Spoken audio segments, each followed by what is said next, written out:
Hi everyone, આજે હું ચુંદાની recipe share કરવાની છું. તો માર્કેટમાં રાજાપુરી કેરી આવી ગઈ છે, તો મેં લઈ લીધી. અથાણા ચુંદા માટે રાજાપુરી કેરીનો જ યુઝ થાય છે. તો કેરીને મેં ધોઈને સૂકવીને લઈ લીધી અને એની છાલ કાઢી દઈશું. કેરી 300 ગ્રામ છે. કેરીને છીણી લઈશું. ત્યારે બરાબર તડકો નહોતો એટલે મેં આ રીતે ચુંદો બનાવવાનું વિચાર્યું. પછી એમાં 1 ટીસ્પૂન જેટલું મીઠું એડ કરીશું. સારી રીતે મિક્સ કરી દઈશું. એક પેન લઈશું.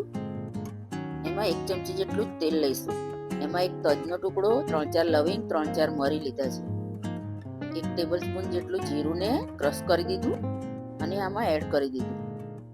થોડું શેકાઈ ગયું છે. ચુંદો ખાટો ના થાય એ માટે કેરીને આ રીતે નીચોડીને લઈશું. બરાબર રીતે મિક્સ કરી દઈશું. એમાં 1/2 ટીસ્પૂન હળદર અને 250 ગ્રામ જેટલું બોરું ખાંડ એડ કરીશું. એકદમ ઘાટી ચાસણી જેવું થઈ જાય ત્યાં સુધી એને સાંતળવાનું છે. તાર નથી કરવાનો, ફક્ત 10-15 મિનિટ સાંતળવાથી આ રીતે ઘાટી ચાસણી જેવું થઈ ગયું.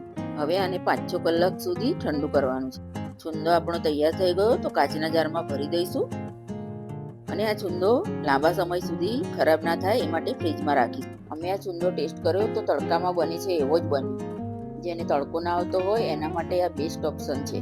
અને આ ગરમીમાં રોટલી કાં તો થેપલા સાથે ખાઈએ તો બહુ જ સરસ લાગે છે. જો મારી રેસીપી પસંદ આવે તો લાઈક અને સબસ્ક્રાઇબ કરવાનું ના ભૂલતા. એકવાર આ જરૂર ટ્રાય કરજો.